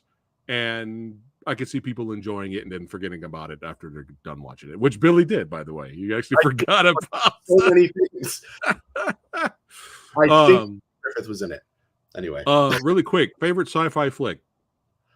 That's another big question. Maybe The Thing? Bone Cold. But for all of them is Bone Cold. The Thing. Good answer. Perfect answer. I love The Thing. So one dinner where they're about to get paid. They may have become millionaires, him and his wife, right? Yeah. One dinner and one moment of honesty fucked everything up. Yeah. He meets with Joe Montana. He says, hey, I was given a gift by Chet. It was very expensive. I didn't feel like I, earned that. So I know a friend of mine, he's a student. I gave him the watch because he's going through some hard times because they, whatever. And he's suspended and all this stuff. And it comes out the watch was hot. Right after that, Joe Montana literally is like, really? Isn't that something? I'll take care of it. He gets up, walks away. He never comes back. Yeah. And then after that, all of a sudden, the wife's not getting called. The wife can't get through to Chet's wife. All her calls are being blocked. All of a sudden, Chet's wife's on vacation out of town. She's already ordered $30,000 that she had, garments that she got from a loan shark. Of course, Terry's pissed off at that. He's like, "You don't borrow that much money from a loan shark. What are you doing?" And all of a sudden, he's literally blacklisted. And yeah, there's no producing, there's no movie, there's nothing. And now he meets up with the lawyer character because of copyright, because they're still going along with the script with his techniques that he learned from his master. And they're like, well, you know, you teach it, but you're not the originator of those techniques. So technically we could still use your martial arts style. And there's this whole mess. But before I'm jumping the gun here, but let me talk about one of the best scenes in the film. One of my favorite scenes in the movie is when the lawyer comes back in to take classes, and she's sitting there kneeling, and we're doing the traditional thing, and she's like, I don't think this is for me. I came to the wrong place. And then she leaves, and he's like, why are you leaving? And unfortunately, she tells the story. She's like, whatever you're trying to teach me is not going to help me, because a guy held a knife to my throat, and unfortunately, sexual assault happened. And she's just walking out. She just doesn't want anything to do with it. And he comes up behind her. He goes, did he grab you like this? Did he hold the knife to your your neck like this? And then she's like freaking out, like, get off me. And he's like, what are you going to do? How are you going to get out of it? There's always a way out. There's always a way out. She's like, and he's like, move to your left. Move my arm this way. Lean back. Now stab me with his own. Now stab me in the chest with my own knife. Like, she just starts, bah, da, da, and she gets emotional. She starts crying. This was a phenomenal scene. Yeah, I remember watching this for the first time, actually. And like, I was like, that was the impression that I like when I think about this movie. This is the scene I think about, because it's incredibly powerful and very, I don't want to say out of nowhere, but you can tell there's something with this woman. You kind of get the sense that she was attacked. Yeah. And she's in the paranoid, moment, like, don't touch me. And anyone who touches her, she loses her shit, Yeah. which what he saw in the beginning in her, and why he said, let's let her go. Let's not, ruin her life. And in that scene, like, I was watching it earlier today and knew what was going to happen, knew the scene, but I was still like tearing up, because I'm like, God, this is such an emotional moment. And like this, you understand who he is, why he does what he does, and the importance of what he does just in a moment like that. And it's really like a powerful scene to see. Yeah, it's one of the best. I wanted more of this. Yeah. I wanted more of his teaching, more training, more seeing people, because after this, we don't really go back to it. No. We don't see her learn. We don't see her like learn any more techniques or become a regular. We kind of just drop it. Unfortunately, with Max's character, he ends up losing his job. He shoots himself. He ends up, taking himself out. And then we have this whole scene where his wife's like, I don't get any pension money. Like, fuck you, Terry. This is your fault. Like, everything went from bad to absolute worse. Yeah. So to cover the $30,000, and I wouldn't be surprised, because it was $50,000 prize. I wouldn't be surprised if whatever was left, he was probably going to give it to Max's wife. Probably. The character of Joe's wife. I wouldn't be surprised, because you have that scene where she's like, what are you going to do? Who's going to pay my bills? Are you going to pay my bills? She pushed the bills in her pocket. I was like, that's pretty bold, but yeah. Get it. So more of this. I wanted more of this from the film. Yeah. I feel like the movie kind of concentrates. It goes in other subplots. And I kind of wanted us to still kind of rein it in with the martial arts, which the movie tries to do for the finale. But I wanted more, because he's so good. Show and tell so good. You know what it reminded me of? Have you seen The Hunted? Which one? I feel like the Wayne Freakin one. Yeah. I feel like one of the best scenes in that movie is Tommy Lee Jones teaching them how to do everything, but it's such a quick, like, 1 minute, 2 minute thing. And I'm like, oh man, I want to see way more of that. Like, that's really cool. And I do feel kind of the same thing about this one. Like, those scenes are so cool and so interesting. Yeah. I do feel a little bit of a lack of those in here. Yeah. And but like, these are nitpicks. These don't ruin the movie or anything like that. But we just wanted more because they're so good. But see, that's how you guys know Samurai Guy. You hear what I said? I said, which one? Yeah. So you have the William Friedkin, the Hunted, and then you have the Christopher Lambert Hunted, where there's ninjas on the train. Yes, Oh yeah. yes, yes. And I love both of those movies, so that's how I roll. Variety, baby. Right. That would have been a good Yin-Yang review, actually. Oh, Episode, The Hunted versus the Hunted. I have not Uh, seen that. So I've uh, seen Friedkin's, we but reviewed that a long time ago, so we have to pick something oh, else. gotcha. But oh yeah. So yeah, after the Joe Montana incident, I think what really happened, really, it wasn't the fact that he told him that the gold watch was hot. I think he was pissed because he told Joe Montana that Baby's Day Out sucked. And Joe Montana is like, fuck you. All Yeah. right. There's a lot of fans for Baby's Day Out. Fuck you. And then he got up and walked away. Leaving my drink and I'm out of here. Yeah. Totally. Oh my goodness. Well, anyway, Yeah. so now he has no choice but he tried to barter with the loan shark, but the loan shark's like, it's not my money that I gave her. It's above me. I can't do anything. You got anything you could sell, or like? Yeah, so he asked the question of what do you have that's worth any money? Yeah, and it's his talent, his skill, his understanding, his knowledge. Like that's literally all he had at that point. Yeah, I thought it was interesting how earlier when he was asked by the promoters and stuff and people that know him, like, why don't you compete like everybody else, like people that compete in the UFC and all that? And he had an interesting response. His character said, competing in tournaments weakens you. Mm. I thought that was very interesting. I think he was telling Tim Allen's character that, but he was saying competing in a sport weakens you. He said he teaches real life shit. Like he teaches the cops what to do. He comes from a military background. He teaches the military. So I thought that was interesting. I thought that was an interesting take on it. That's not a fight. There are rules. That's not a fight. Right. That was interesting. There's the purity of what he's doing, which I thought was I mean, I'm sure all real life MMA fighters probably saw that and was like, "Fuck you, let's go, Chewy." Anyway, you got punked by Baby's Day Out actor. No, I'm just kidding. We're having fun here. But yeah, he's got no choice but to compete now in this tournament coming up.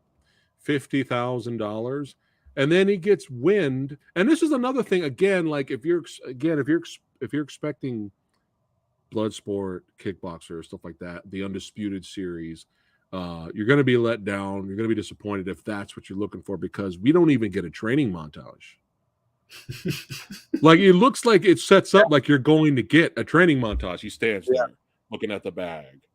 1 punch, 2 punch, 3 punch, and then that's it. That's it. That's it. So you just have to take the movie's word for it that he's ready. But he seems like his character seems like he's always ready. Yeah, he's always ready. You know what I mean? So there's something really one of the things I like about the movie too is like it very clearly subverts the genre the whole time, and it's a bit of a frustrating movie because of that. Yeah, and I wonder why that's. But it's one of those things like, God, I just want you to kick somebody's ass. Like I just want to watch you kick somebody's ass because I know you can do it. I wonder if that's why the movie wasn't more successful and why it doesn't have more fans. Yeah, it's because it's not your traditional martial arts movie. Yeah, I wonder. David Mamet had a string of movies like in the 2000s that I really love. Like State and Maine was, I think, 2000, and then Spartan with Val Kilmer, and then this one. And I feel like I'm missing one in there too. But there were a string of movies that he was doing that were like really off kilter. Like you think Spartan is going to be this really cool spy action thing, right? And it's not. It's really like interesting, really like undercut. And this, so he has a history of this. Yeah, subverting expectations. Oh, yeah, interesting. What is he doing now? Do you know what he's up to? There, let me click on and see what he's doing now, and then we'll get back to the movie here. Let's see. Taking a long time off because I think he had this string of movies that weren't super successful. Something called Assassination coming up. It's in pre-production. He did a TV movie called Phil Spector, Two Painters, Lost Masterpieces of Pornography. He was a playwright too. So the Unit. He did 4 Yeah, episodes of The Unit, which is interesting because Max Martini's on that show. yeah. Well, actually, he was the EP on that show. He created that show. Oh, shit. That Okay. was his show, and he talked about it. And I've seen like 2 seasons of it. I think I have the whole thing that I intend to watch. But yeah, Max Martini is in it, and he talked about how Yeah. he talked about how frustrating it was to make that show because it's a network show, and he kept Yeah. trying to push it to be really interesting, and they kept pulling him back to be Ah, generic and whatever. So the it's a real usual. balance of that. But Mm, it sort of goes in with this same kind of with Spartan and Red Belt. Like it's really understated. It's not satisfying in the same way. yeah. Like, uh, yeah. So this one I do, and I love those movies too. I love it, even Yeah. though it's frustrating to go through this movie with Right. to its character. Like you get it, and by the Yeah. end, You understand well, that's what saves this film is that you understand the motivations of our character. Our yeah. lead protagonist, you understand his character, the man he is, why he makes the choices he makes. Even you have that scene where he finally gives Joe's character the black belt, Hmm. and he says, "Hey, you know what that means, but don't let it go to your head. It's just there to hold your pants up, but you know what it means." Yeah. He didn't want to go into his head like success. I'm a black belt. I'm a badass. He's like, no, no, no. It's just the next step for you. But congratulations. It's a great character. Yeah. But I got some more nitpicks. We're gonna get to it here. But I'm really pissed that Baby's Day Out, Joe Montana did not get punched out. No, I'm just kidding. We wanted so many, like you said, there was a lot of characters you wanted to see get theirs, but they don't Oh because yeah. it's more of a realistic thing. Well, anyway, so he's got no choice. He's got to enter the tournament, and when he gets there, he starts to realize there's some shady shit going on. And let's see, an expectation of a big payoff doesn't really play in his films. Well, there you nailed it perfectly, Tribal Chief, because I'm going to talk about that in a second. Yeah. I'm going to talk about that in a second. But again, my nitpicks don't mean I hated the film. They don't mean they ruined the movie. I'm still glad I have the film. I enjoy the film. But he finds out accidentally that it's rigged. It is rigged. And, they're just here to try to tell a story and sell some tickets. Terry's master, played by Dan Inosanto, is up in the stands. He's a special guest and whatnot. And he kind of finds out, like, no, it's rigged. We got to tell a story here, dude. So you win tonight, and then you just have to drop the title to the next fucking rematch because rematches sell more and blah blah blah blah blah. And Terry's like, what the fuck? What are you doing? And then it gets even worse for Terry out of nowhere. And I think this was kind of a little bit, I think we could have did this a little better, but out of nowhere, his wife sold him out. His wife, Yeah. like I think this could have been done a little bit better because Yeah. it was like, oh, she's evil now and she sold you out and she's trying to get you in trouble with the lawyer female character that was trying to help him with his copyright stuff, and she sells him out and blah blah blah. And she's evil now, like that. Like we needed an extra scene before that happened. Yeah, for sure. I totally agree with you. Like, I see it happening, and I like that it happens because Yeah, it it's fine that it happened. Yeah, pressure. But yeah, that we kind of lose her thread a little bit, and then the sort of reveal is like, yep, she turned on you and she's evil. like Uh, to be it's a honest, I forgot about the character. To yeah, be honest, I actually forgot about her. And then when she's mentioned at the end, oh, she's evil. I was like, yeah. oh, okay, And you do like uh, why, because she yeah, was pressure too, and she folded and yeah, she yeah, sold so she is joined in with the people who have bastardized everything that he's been working for. right, It's like, thematically, you get it, but I yeah, totally agree. It is very much like, oh, she right. just sucks now, and then it's kind of all that there is Like to it. one more little scene, like like one more. I don't know. Call her like, hey, A phone call, yeah, something or text. Well, I don't know. oh Anyway, yeah, anyway, anyway. Again, these are nitpicks. Another nitpick I have. I see what they were trying to do. I see what they were trying to do. The movie studio copyrighted his style. He's being exploited. I see what they tried to do, and they even took his idea with the white marble and the black marble. Okay, they even stole his idea that he was just talked about at the dinner with Chet and his wife. He just kind of mentioned it, right? But the tournament, the federation, the fighting company took that idea, and one of the first fights that we see, I think, is the only fight we really see, is the first two fighters go first, and one picks the black ball. I think, what was it? He gets a pass, or was it the other way around? I think the white ball gets a pass, the black right. ball. It becomes the handicap, which they'll they'll tie your arm behind yourself. You have to fight with one arm. You know what I mean? So we have that fight. You see that fight kind of unfold.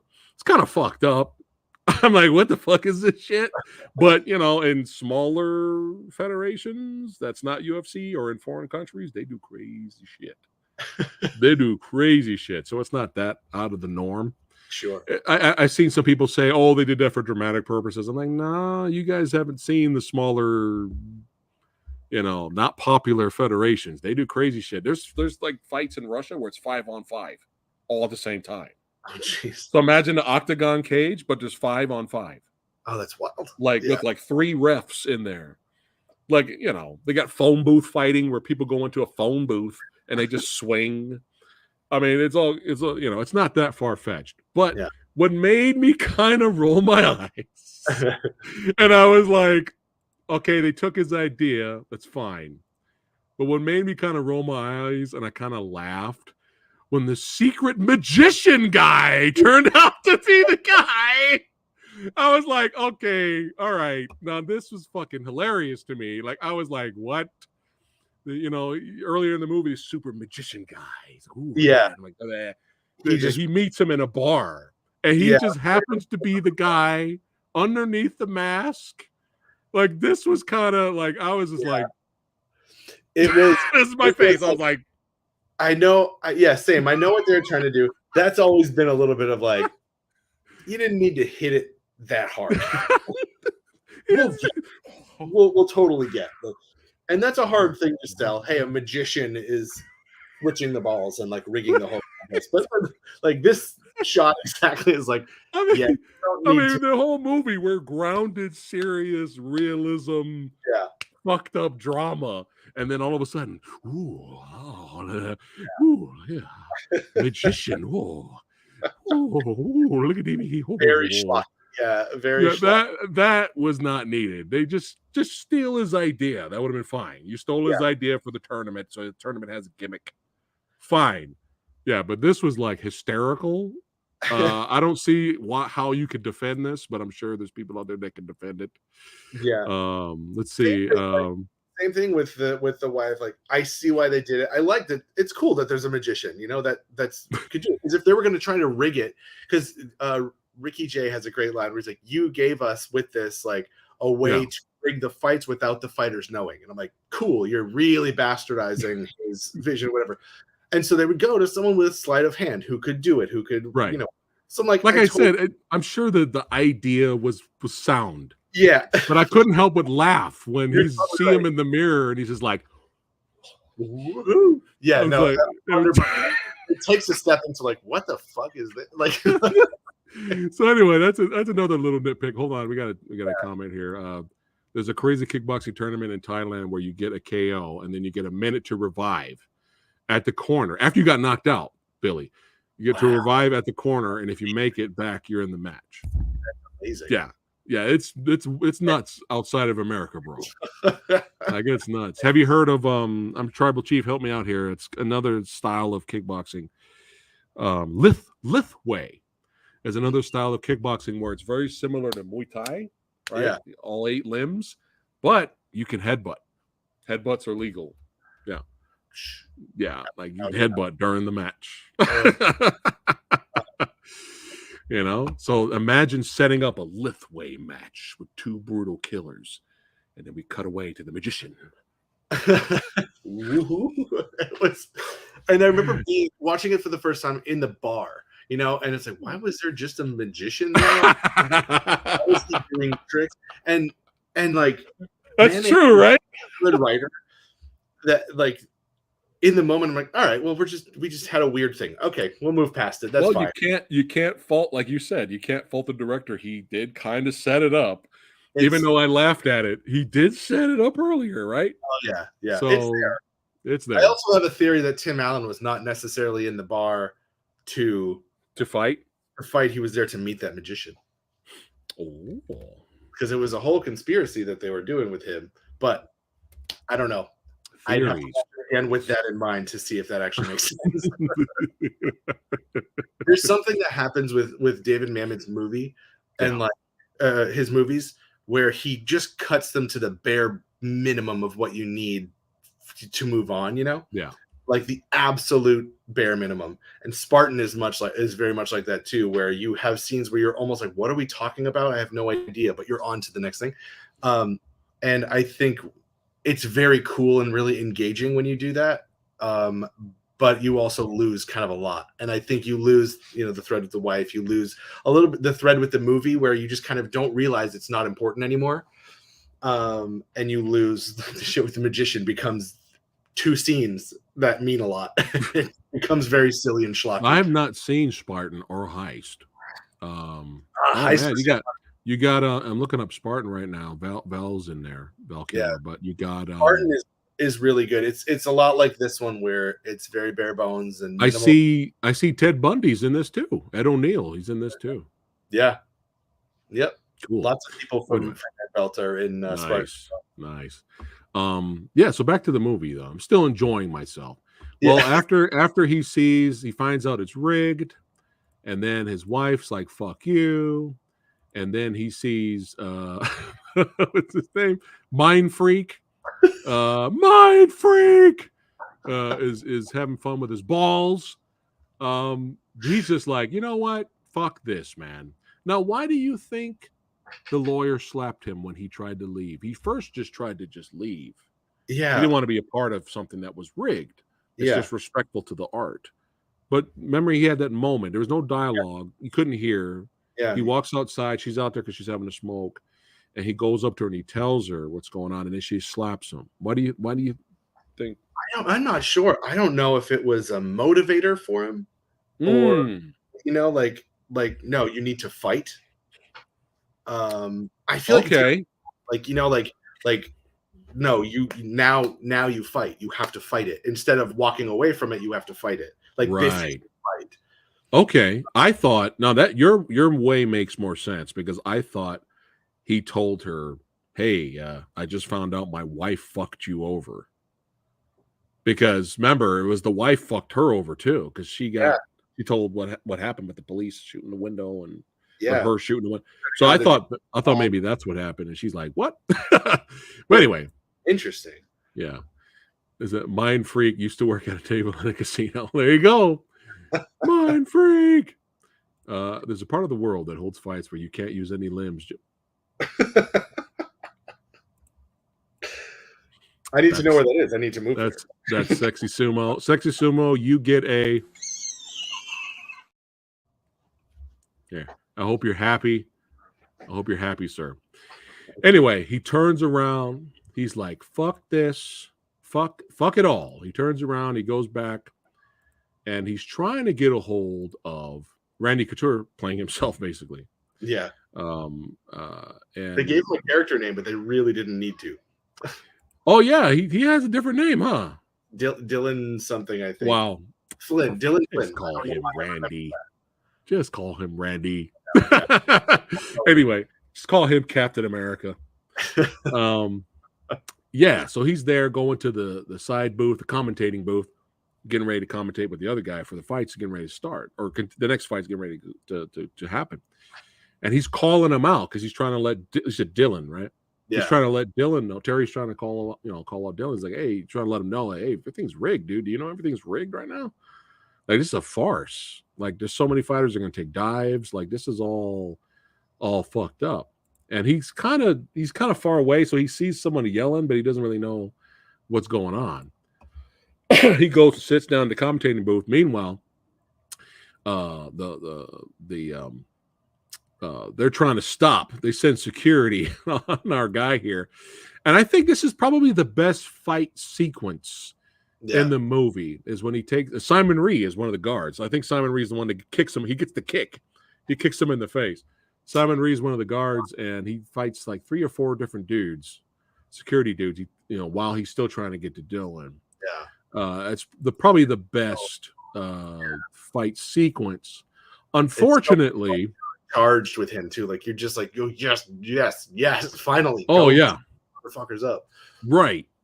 And he's going over there, and meanwhile, this is where the movie I think I get it. He's trying to subvert expectations and do things differently, but I think you could have gave in a little bit and just did things a little bit different here. So, if you've never been to a real fight, right? Boxing or MMA, if real fighters are fighting on the side, there's going to be chaos. People are going to be like, oh my God, they're going to be screaming. They're going to get losing. Like, oh my God, you see what's going on? Everybody looks fucking bored.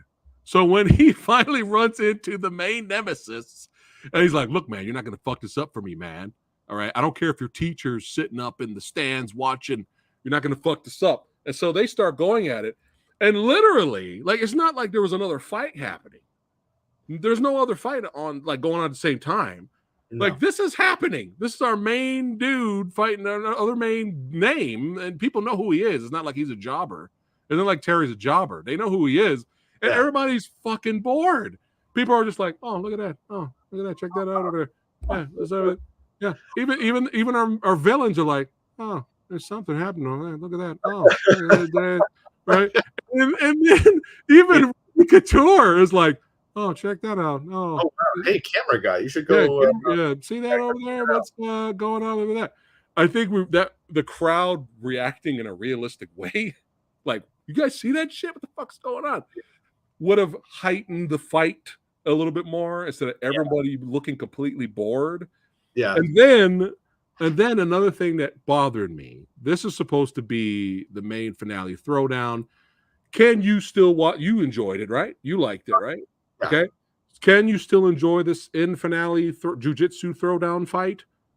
Sure.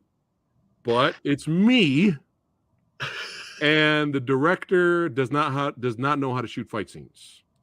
Yeah. And this was, for some strange reason, all the other fights in the movie for them, there were moments where it seemed like it was a little too close, but he would pull back enough to where you could see technique, you could see what's going on. For some strange reason, when we get to this fight, it is zoomed in. Like, what are you doing?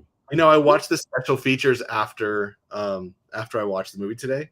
Yeah. And the stunt coordinator talked about how difficult it was to shoot right there because they couldn't put padding on stuff. Okay.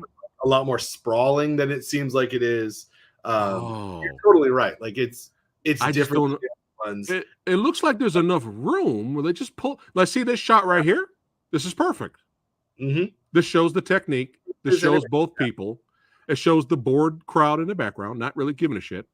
But you could see everything. And for some reason, he was like way too close.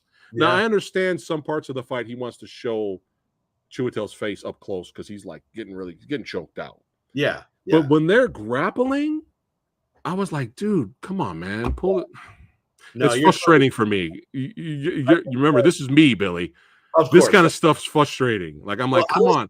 Especially when I'm invested. Especially when I'm invested in the story and the character. Yeah. Like, I'm invested. I was curious as to how you were going to react to it because I know you know martial arts. I know you're a big martial arts guy. And, like, I was wondering if you would even like this movie. So I was definitely in suspense about it. But specifically the last fight scene, I'm like, it's not like a good fight scene. It's very emotionally charged, and like it's like I totally get it. Yeah. But it's probably take 57. The extras were tired. Accurate. I mean, who knows? There may have been like legitimate reasons why it was filmed like that. Sure. You never know, right? But it is. But it's not for what really want it to be. I mean, you had a pretty solid scene where he's like fucking up the minions to get to the final boss. And then when you get there, the director's like, whoa, hey.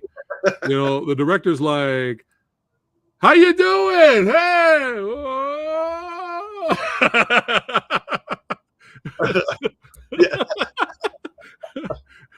That was my bootleg Wing Chun there without me hitting my mic. Yeah. I am not a martial arts expert in real life. Let's get that out there right there. Right? I took some karate, I took a little jujitsu, I took a little Thai boxing, but I am not an expert.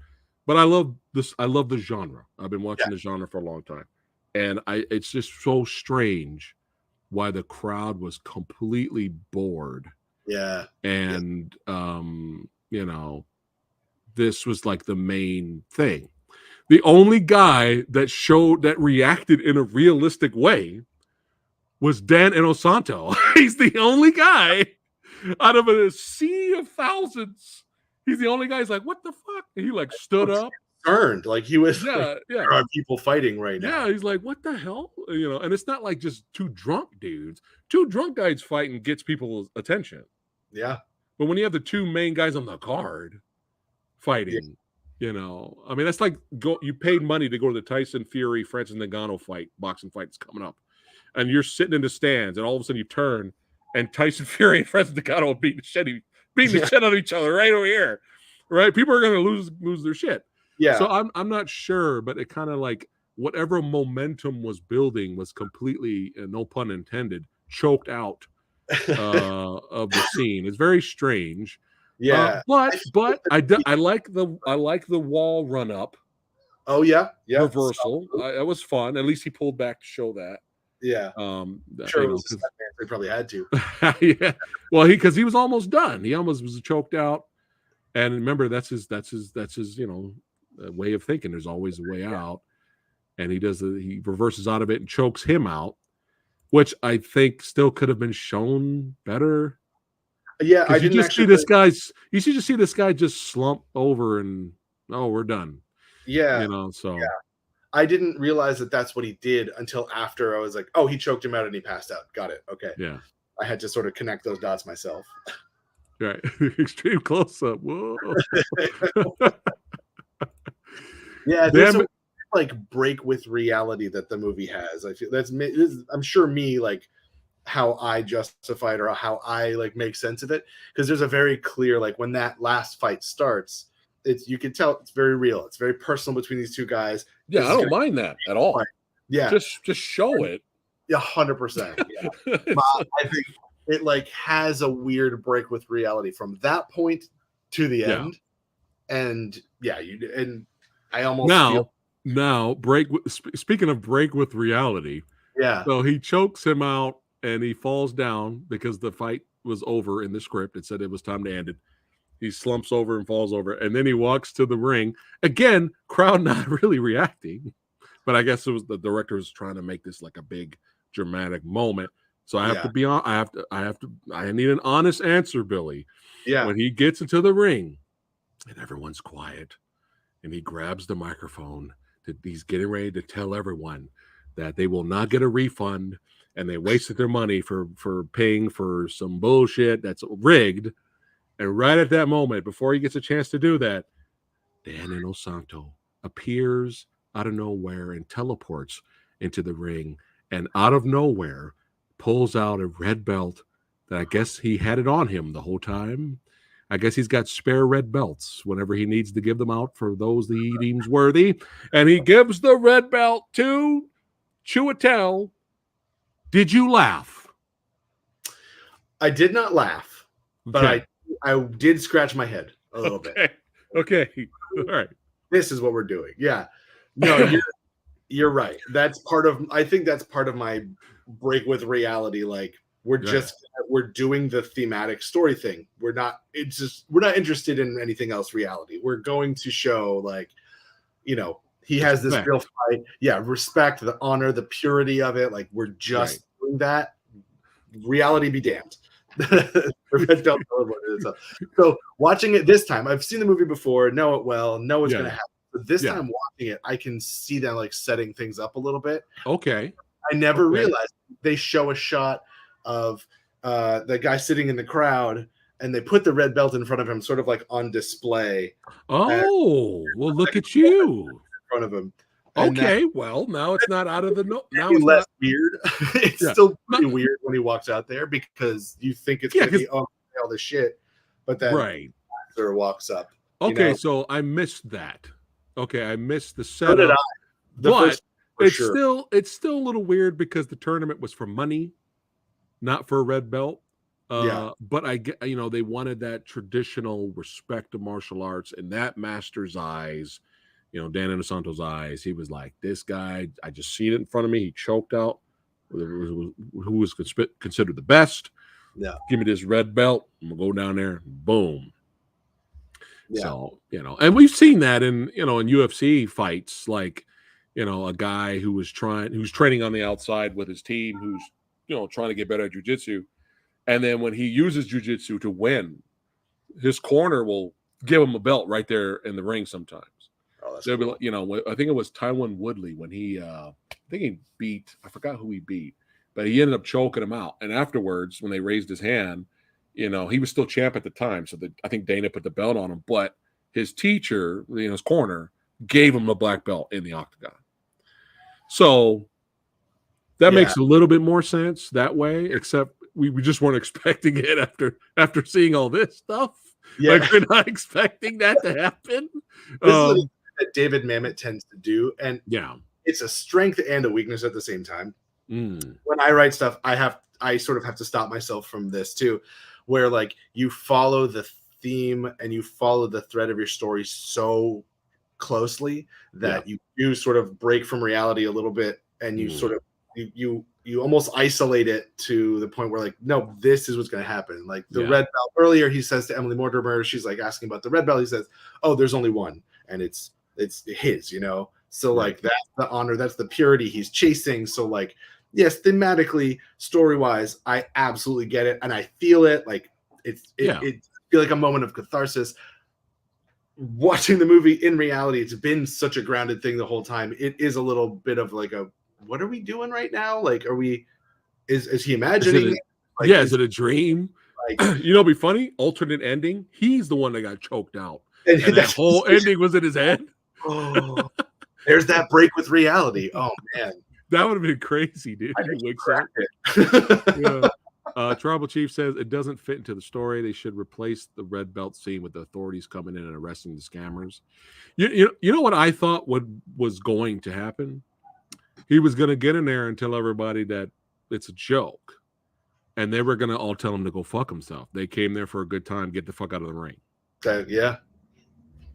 I mean, because that's how people are, dude. You pay big bucks to go to an event and you're drunk. Yeah. You're like, get the fuck out of the ring, dude. We came here for a show. We came here for a show. We want a show. Get out of here. You know what I mean? Like, that's what I thought would happen. But as he was getting booed and they were throwing popcorn and shit in the ring, he still stood there like the master and honorable man that he is. And he tried, and then he walked out, and then, fade to credits or something like that. Yeah. That probably would have been more realistic. Dan Inosanto runs up behind him. Hey man, you forgot this here. Yeah. Oh, here. Yeah. Dan Inosanto chokes him out with it in the ring. What are you doing? I bet a lot of money tonight. Oh, see, now we're just it's late now. Now we're just delirious. I think, oh my God, I did not realize how long we've been talking. It's fun. Oh, man.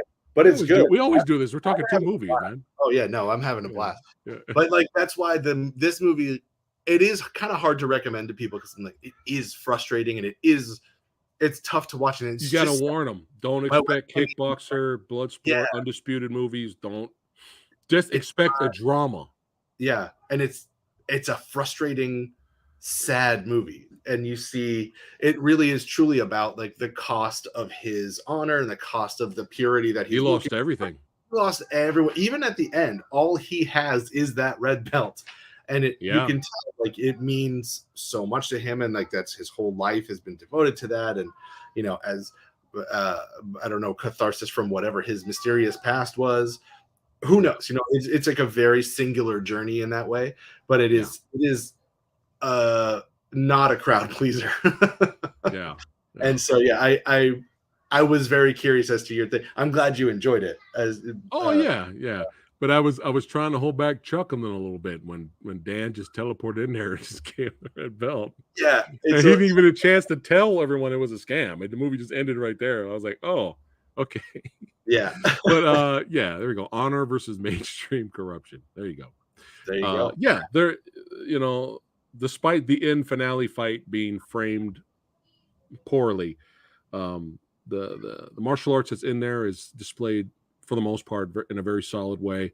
You get great performances. Cinematography is good, and there is a message. Even though it's not a crowd pleasing message, there is a message in this film, and that's you need to sell out. Sell out and make as much money as you can. That's the message that I think that they were trying to, like fuck being honorable because you lose everything, you lose your wife, Mhm. Don't talk shit about baby's day out. Next time you run into Joe Montana, Yeah. Montana, tell him that's the best, that's your favorite movie. And we'll see. Maybe get you a producing job, huh? Yeah, hey, Tim Allen will swoop right in there. It makes you wonder if Tim trains, because like, I mean, look at Ted Bundy. Well, Al Bundy. Did I say Ted Bundy earlier? Al Bundy. Sorry about that. Al Bundy. And we all know Robert Downey Jr. does Wing Chun. He trains in Wing Chun. Tom Hardy. Did you hear about him? Yeah, he was like winning fight. Yeah. Dude, Tom Hardy's a legit badass, bro. Yeah. He told the people he was up against, he's like, I'm a regular dude. Fuck me up. Yeah. You need to treat me like a regular guy. And he won. That's One of the tournaments he was, dude, that's insane, dude. That's really impressive. You're trying to get me. do Tom Hardy, Billy, do it. I'm a little bit more, I guess. I don't know. Or you could just do this one. Yeah. I'm just a regular dude.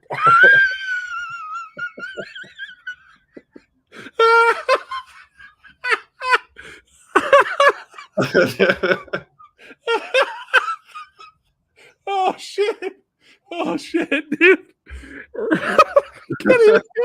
I can't even do it now, dude. I'm gonna put you in an armbar, and I'm going to choke you out. Yes. Oh, shit. Oh my god. Fuck.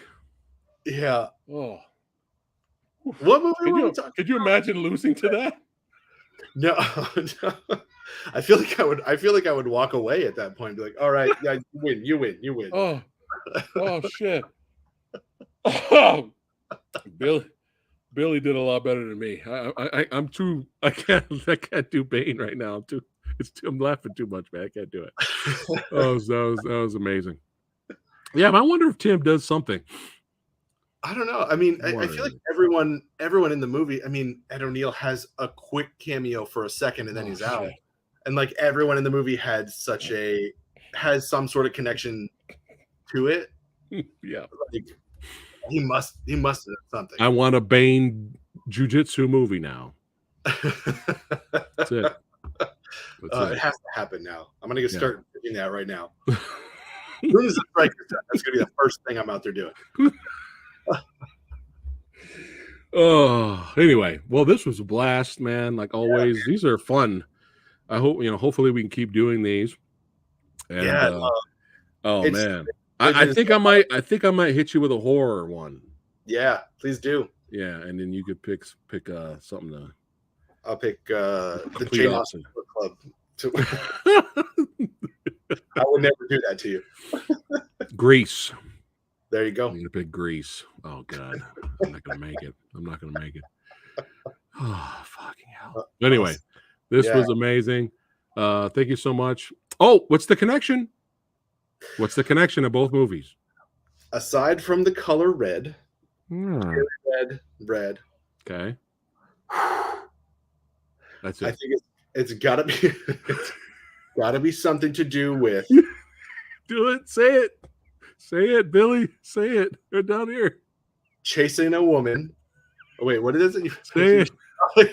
Say it. Do it. Oh, shit. You may practice jiu-jitsu, but I was born on it.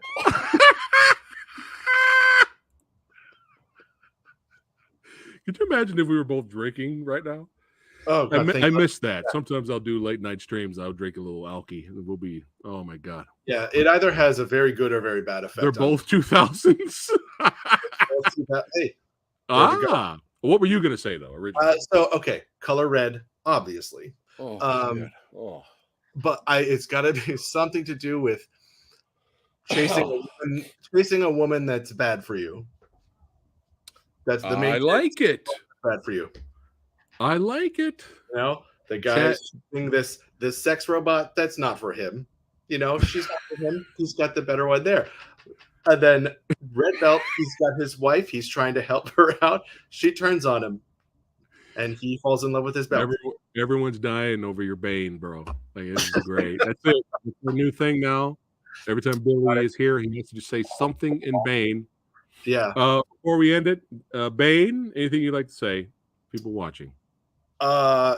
Definitely watch both of these movies back to back. They make each other better. You're supposed to say it as Bane. Oh, sorry. Yeah. I probably watched Cherry 2000. That's too good. It's too good.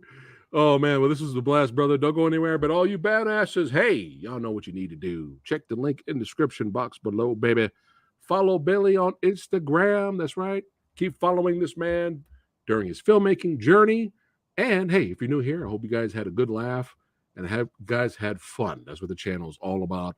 Don't forget to like, share, and subscribe. Share this video out there. Have some fun. Check out the Urban Action Showcase Expo link below. Check it out, man. A lot of cool special guests coming.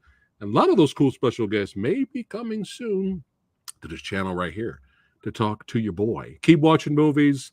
And again, we are taking suggestions. I mean, most likely we're going to choose what we want. But for fun, you never know, because we may go to you for plan B. Yeah. We can't come up with anything. So let us know in the comments some yin-yang future review episode suggestions. Yes, let us know. And we'll definitely take a look at it. But all right, guys, take care. Peace, love, soul, and booty. I don't know why I did that. I haven't said that since like high school. Oh my God. What's in here? What's in this? Is something in here? I don't know what's in here. I don't know that we're both not drinking. And more return for more Billy as Bane. I'll work on it. It'll get better. Yeah. Oh yeah. He's gonna be all dressed up in the next one. But yeah, love you guys. Love you guys. Have fun. Hey, don't forget channel members. That's right. The awesome badass channel members, the selected few. That's right. Join us tonight. Me and Matt Merritt from Keep Forward Productions. 10:30. We're gonna keep it going. 10:30 tonight p.m. Pacific time. We're gonna be talking more movies just exclusively for the channel members. So see you guys tonight. If you could stay up, I don't know how late it is for some people right now. It's probably too late. But you guys get to watch it later if you can't make it. But take care, guys. Keep watching movies, and we'll see you on the next one, baby. That's right. We gotta go out right. Hold on a second. Here we go. Doodle-a-dit, doodle-a-dit, doodle-a-dit.